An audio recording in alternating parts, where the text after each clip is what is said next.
जय मसीह यहाँहरू सम्पूर्णमा आजको बाइबल पाठ रहेको छ यूहन्ना 8 को 3 देखि 11 सम्म। यहाँ यसो भनेर लेखिएको छ, शास्त्री र फरिसीहरूले व्यभिचारमा पक्राउ परेकी एउटी स्त्रीलाई ल्याए र त्यसलाई माझमा उभ्याए।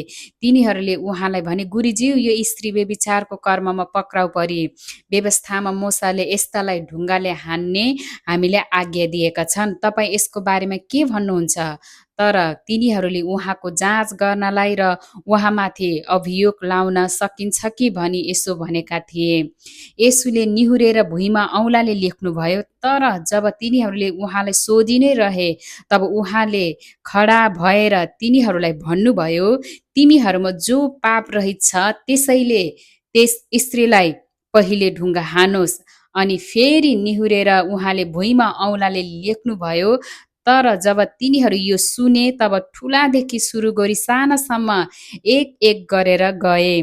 तर येशू त्यस स्त्रीसँग एक्लै छोडिनु भयो। अनि त्यो स्त्री चाहिँ उहाँको अघि उभिरही।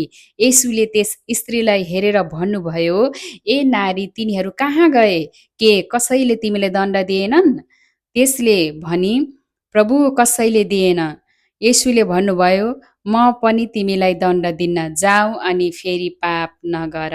आमेन। हाम्रो परमेश्वर यस संसारमा दोष लगाउन आउनु भएन, तर प्रेम गर्न आउनुभयो।